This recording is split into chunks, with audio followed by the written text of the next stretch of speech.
अस्सलामुअलैकुम and good evening my dear brother and sisters. मैं उम्मीद करता हूं कि आप सब लोग खैरियत से होंगे। अच्छा दोस्तों, मैं आज आप सबको वेलकम करूंगा जर्मन लैंग्वेज के लेसन नंबर 55। ठीक है। और आप जैसा कि जानते हैं कि हमने आपसे ये चैलेंज किया है आपसे कि A1 से लेके B1 तक जो मुकम्मल जर्मन लैंग्वेज कोर्स है, ठीक है ना, उसका मतलब ग्रामर के साथ वो हम अपलोड कर रहे हैं। ठीक है। और ये भी लेसन में 55 यानी 55 लेसन नंबर तक हम पहुंच गए हैं। 100 में अभी काफी लेसन पड़े हैं इससे। और यहां तक हम नॉमिनेटिव अकोजाटिव मुकम्मल सीख चुके हैं, बल्कि इस वक्त हमारा डाटिव भी तकरीबन काफी हिस्सा मुकम्मल हो चुका है। ठीक है। और वो तमाम चीजें मैं आपको यहां पे बताता चलूं कि वो तमाम चीजें जो आपको B1 के लिए ग्रामर के लिए चाहिए सीखने के लिए, वो हम आपको इसमें सिखाई जा रही हैं। कोई भी चीज इसमें मिस नहीं है। ठीक है। और यानी कि और मैंने ये बताऊं, अगर आप ये लेसन अच्छी तरह वॉच कर लेते हैं और उनको अंडरस्टैंड कर लेते हैं, ठीक है, तो आप बड़े आराम से B1 का एग्जाम पास कर सकते हैं। समझा रही बात आपको।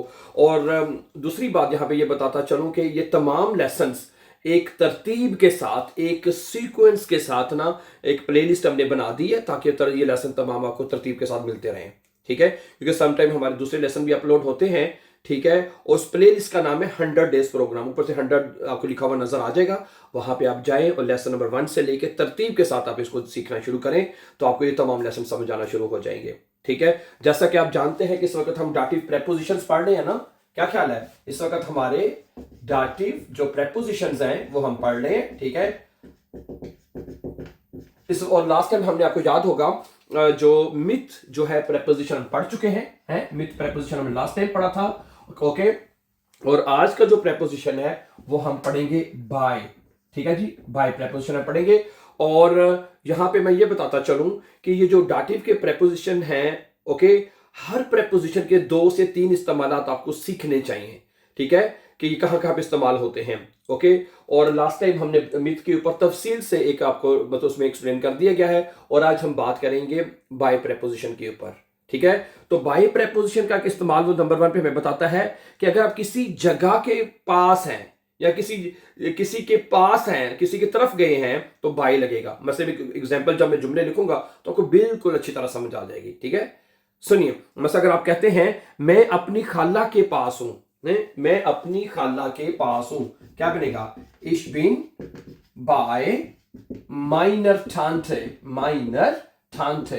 ठीक है। जो ठानते है उसका आर्टिकल दी होता है। ठानते का आर्टिकल दी होता है। तो डाटिव केस में हमने ये सीखा है, डाटिव केस में जो दी है वो देर में चेंज हो जाता है आर्टिकल जो है। इस वजह से यहाँ पे जो भी आर्टिकल लिखा जाएगा वो ER के साथ लिखा जाएगा। ठीक है। डाटिव केस में जो दी है वो देर में चेंज होता है, आपको पता ही है। ठीक है। और ये बन जाएगा माइनर ठानते है, मैं अपनी खाला के पास हूं। तो यानी कि खाला कहीं रहती है, एक डायरेक्शन है उनकी किस जगह पे रहने की, तो इस वजह से बाय आएगा। ठीक है। ओके। अगर आप है, ठीक है, ये बात याद कर रख लीजिए कि अगर आपकी किसी मतलब कि डायरेक्शन शो होती है कि आप उस जगह पर हैं, उस हैं, तो उसके लिए बाय आएगा। सही है। अच्छा, एक और जुमला देखें। बच्चा मां के पास बैठा है बच्चा मां के पास बैठा है, यानी इसका तर्जुमा ये भी होगा किसी जगह के पास। ये ज्यादा अच्छा तर्जुमा है, इसको आसानी से आप याद कर सकते हैं। मैं अपनी खाला के पास हूं, मैं मां बच्चे के पास है, मैं अपने दोस्त के पास हूं, मैं अपने दोस्त के पास हूं, क्या बनेगा? Ich bin by meinem है, क्योंकि फ्रॉइड जो है, फ्रॉइड का आर्टिकल देर होता है फ्रॉइड का आर्टिकल देर होता है देर। और डाटिव केस में जो देर है वो देम में चेंज हो जाता है। डाटिव केस में जो देर आर्टिकल है वो देम होगा। इस वजह से जो भी आर्टिकल लिखेंगे वो EM के साथ लिखेंगे आप। ठीक है। Ich bin bei meinem Freund, तो यहां पे आएगा meinem Freund आएगा। ठीक है। ये प्लीज है, Ich bin bei meinem Freund, मैं अपने दोस्त के पास हूं। है, ये तर्जुमा याद करने हैं। अगर आप किसी के पास है, किसी के पास होना, ये ज्यादा इजी तर्जुमा रहेगा। किसी जगह या किसी शख्स के पास होना तो आएगा। ठीक है, पास। अच्छा, अगला तर्जुमा क्या है, जुमला क्या है जी? बच्चा मां के पास बैठा है das Kind das Kind, बच्चा जो है sitzt बैठा है by their Mutter। Mutter का आर्टिकल दी होता है, दी Mutter। अब यहां पे डाटिव प्रेपोजिशन लग चुका है, इसके बाद डाटिव के जो भी आर्टिकल है वो डाटिव के हिसाब से लिखे जाएंगे। by their Mutter आएगा, बाय देयर मुटर, बच्चा मां के पास है तो ये जुमला क्या बनेगा? Das Kind sitzt, बैठा हुआ है, बाय देयर मुटर, मां के पास। ठीक है जी, वेरी गुड। अगला जुमला क्या है जी? हम स्कूल के पास हैं। अब हम किसके पास है जी? जगह। अब जब जगह आ जाएगी, अगर आप किसी शख्स के पास हैं, किसी भी जगह के पास है तो बाय लगाना है। जैसे कि हम स्कूल के पास हैं, wir sind bei der Schule, wir sind bei der Schule, हम स्कूल के पास है, wir sind bei der Schule, हम स्कूल के पास हैं। अच्छा, अगला है कि मैं कल अपने दोस्त के पास था, है वैसे दोस्त को मैंने बता दिया है तो जो पास्ट में है जब भी लिख देते हैं आपके लिए। मैं कल अपने दोस्त के पास था, ich war, क्या बनेगा?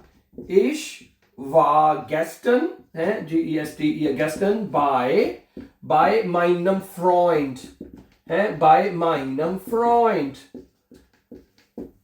ich war gestern bei meinem Freund, मैं कल अपने दोस्त के पास था, by meinem Freund, Freund का आर्टिकल दे रहा है तो meinem होगा। ठीक है जी, ओके। अच्छा, अगला जुमला क्या है? क्या तुम हमारे पास आ रहे हो? क्या तुम हमारे पास आ रहे हो? kommst du bei uns, है? और क्या बनेगा?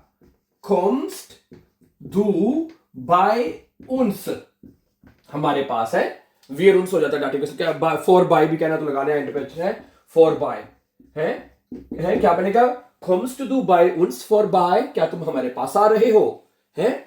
ठीक है जी, तो ये है बाय का पहला इस्तेमाल। अगर आप किसी जगह के पास है, किसी जगह के पास, स्कूल के पास, मार्केट के पास, हॉस्पिटल के पास है, किसी भी जगह के पास है तो आपने बाय लगा देना है। इसी तरह अगर आप किसी शख्स के पास है तो उसके साथ भी आपने बाय लगा देना है। समझा रही बात आपको? तो बाय का पहला इस्तेमाल है किसी जगह के या किसी शख्स के पास होना। मैंने तर्जुमा ये लिखा, किसी के पास होने के लिए, किसके पास हो, मौजूद है तो बाय लगेगा। ठीक है जी। अच्छा, इसका एक दूसरा इस्तेमाल भी बड़ा इंपॉर्टेंट है, वो भी मैं आपके सामने रखूंगा। This is a very important preposition है। डाटिव के बाय द वे सारी प्रेपोजिशन ही बहुत इंपॉर्टेंट है, एग्जाम के लिए तो है ही है, लेकिन बोलचाल के लिए बहुत ज्यादा इंपॉर्टेंट है, अगर है स्पीकिंग करने के लिए। अच्छा, नंबर दूसरा है किसी के साथ है।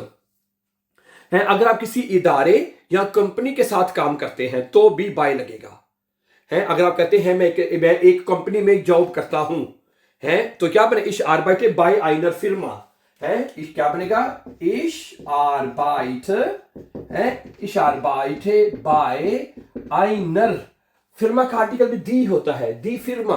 तो डाटिव केस में दी देर में चेंज होगा, डियर ब्रदर एंड सिस्टर्स, तो बन जाएगा आइनर। अब आर्टिकल आइनर लगाना है हमने तो वो भी ER के साथ लगेगा, bye आइनर फिर्मा। ich arbeite bei einer Firma, है, मैं एक कंपनी के साथ काम करता हूं। वेरी गुड, है। तो यानी बाय का दूसरा इस्तेमाल क्या है कि आप किसी इदारे में आप काम करते हैं या कोई आपकी वाबस्तगी है तो उसको सूरत में बाय लगेगा। अच्छा, अगला जुमला क्या है? वो सीमेंस कंपनी में काम करता है, एयर आर्बाइटेड बाय सीमेंस, है। क्या बनेगा? एयर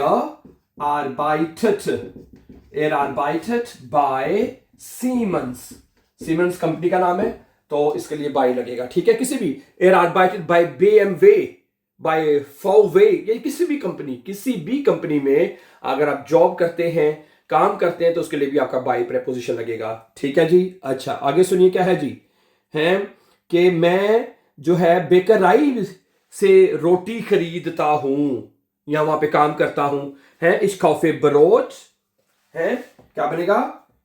Ich kaufe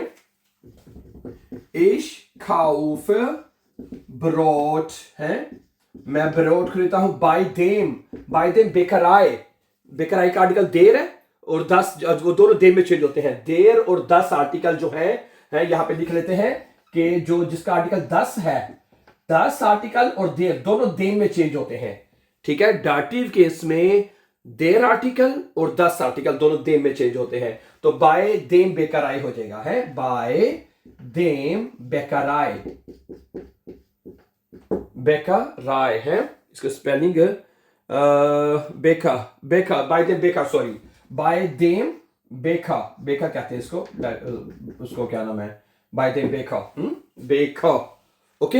अच्छा जी, आगे चलिए। इसी तरह अगर आप कहते हैं कि मैं डॉक्टर के पास हूं, ये सबसे इंपॉर्टेंट जुमला है। अगर आप ये बोलना चाहते हैं कि मैं डॉक्टर के पास हूं, ठीक है, इश बिन, ये देखिएगा, इश बिन बाय देम आर्स्ट, बाय देम आर्स्ट, मैं डॉक्टर के पास हूं, ये बनेगा इश बिन बाय देम आर्स्ट।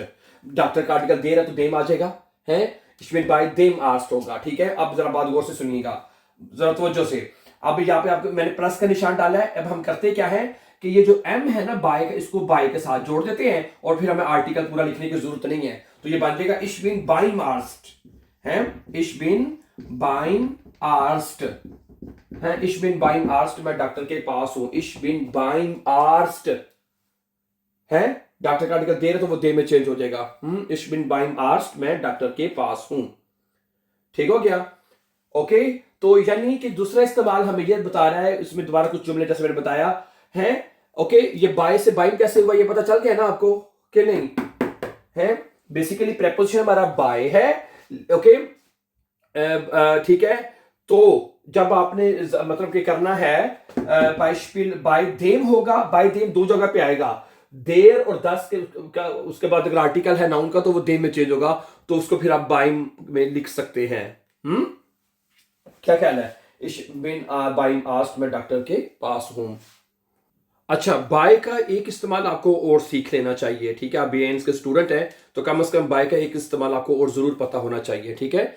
वो मैं ये आपको बताना चाहूंगा कि बाय का एक मतलब होता है दौरान का तर्जमा किया जाता है। मसलन अगर एक काम हो रहा है उसके दौरान कोई और काम करना है, सही है, तो फिर बाय लगता है। मसलन वो फिल्म के दौरान चिप्स खाना पसंद करता है, फिल्म चल रही है उसके दौरान वो चिप्स खाना पसंद करता है, ठीक है। ये जुमला मैं आपके सामने लिखता हूं, एर इस्ट गेर्न, क्या बनेगा, है, एर इस्ट गेर्न, है, वो बड़े शौक से खाता है चिप्स, ठीक है जी, चिप्स खाता है, ठीक है। बाय देम और बाय आइनम फिल्म, है, जो भी आर्टिकल लगाना है आपने वो ईएम के साथ लगाना है, बाय आइनम फिल्म, है, बाय आइनम फिल्म, वो फिल्म के दौरान बड़े शौक से चिप्स खाता है, एर इस्ट गेर्न चिप्स, वो चिप्स खाना पसंद करता है बाय आइनम फिल्म, एक फिल्म के दौरान, ठीक है। अच्छा, कुछ एग्जांपल और देखें, मैं होमवर्क करते हुए म्यूजिक सुनता हूं, ये मैं होमवर्क के दौरान, यानी एक काम हो रहा है उसके साथ कोई काम और भी चल रहा होगा साथ, समझा रही है ना बात, उसके सूत्र में बाय लगाना है आपने, ठीक है, ओके। इश ह्यूरे म्यूजिक, है, क्या बनेगा, इश ह्यूरे बाय स्पीड म्यूजिक, है, मैं म्यूजिक सुनता हूं बाय, ठीक है जी, इश ह्यूरे म्यूजिक बाय देन हाउस ऑफ गाबन, बाय देन हाउस ऑफ गाबन, बाय देन हाउस ऑफ गाबन। अब ये हमारा प्लूरल में है, हाउस ऑफ गाबन प्लूरल में है, होमवर्क यानी प्लूरल में लिखा है, और प्लूरल में आर्टिकल हमेशा चीजों के साथ दी लगता है, आपको पता है, दी आर्टिकल लगता है प्लूरल में, ठीक है। प्लूरल वाली की बात हो रही, सिंगल की नहीं है। प्लूरल में जो दी होता है वो देन में चेंज होता है डाटिव केस में। अब यहाँ पे जुमला बाय डाटिव प्रेपोजिशन है, इस वजह से यहाँ पे देन प्रेपोजिशन हमारा लगेगा, ठीक है डियर ब्रदर्स सिस्टर्स, बाय देन हाउस ऑफ गाबन, गुड। अच्छा, वो पढ़ते हुए सो जाती है, sie schläft bei lesen ein, है, sie schläft, ठीक है, CHLAFT, schläft beim lesen, lesen का आर्टिकल दस होता है, beim lesen, है, beim lesen ein, है, beim lesen ein। अब ये वर्ब einschlafen वर्ब है, वर्ब क्या है, einschlafen, ein के schलाफन का मतलब होता है नींद में चले जाना, है, एक होता है श्लाफन वर्ब जिसमें आप सो चुके होते हैं, वो श्लाफन वर्ब है।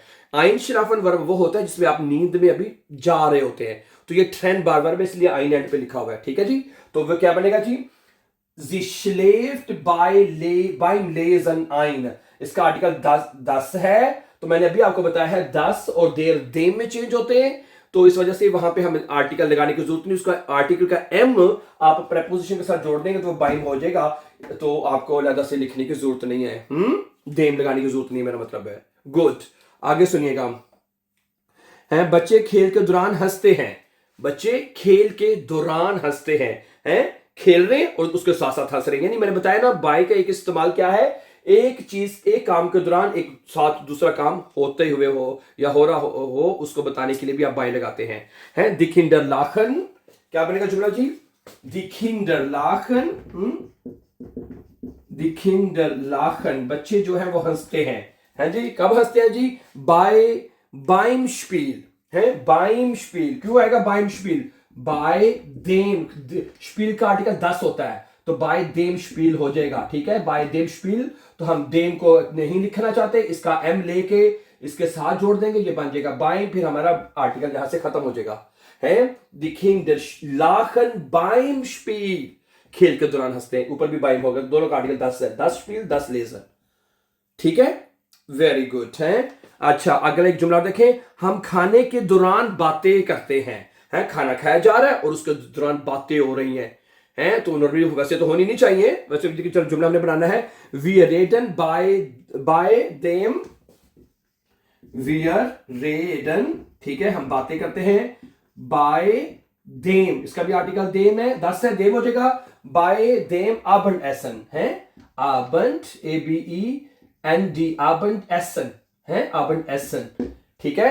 ओके जी, तो फिर उसी तरह हम बाय देम है, मैं अभी अलग-अलग इसलिए लिख के बता रहा हूं ताकि एक दफा आपको सारा कॉन्सेप्ट क्लियर हो जाए ना, ठीक है। तो बाय देम है, तो इसको हम क्या करते हैं, इकट्ठा कर देंगे, तो ये बन जाएगा बाइम है, बाइम हो जाएगा। वी आर रेटन बाइम आबंड एसन, एसन का आर्टिकल 10 होता है, आपको पता है, बाइम आबंड एसन, हम शाम के खाने के दौरान बातें करते हैं, वी आर रेटन बाइम आबंड एसन, ठीक है। तो ये था बाय का तीसरा इस्तेमाल, my dear brother and sisters, ठीक है। तो बाय प्रेपोजिशन के कम से कम 3 इस्तेमाल जो हैं वो आपको जरूर पता होने चाहिए। नंबर 1, अगर आप किसी जगह या किसी शख्स के पास है तो बाय लगेगा, नंबर 1। आप किसी इदारे में है, किसी कंपनी में काम करते हैं तो उसके लिए भी बाय का इस्तेमाल प्रयोग करेंगे आप, और किसी काम के दौरान कोई अगर काम हो रहा है उसको बताने के लिए भी आप बाय का इस्तेमाल करेंगे, ठीक है। So thank you very much for watching my dear brother and sisters, and before going for upcoming important videos, don't forget to subscribe. Always be happy and have a nice time.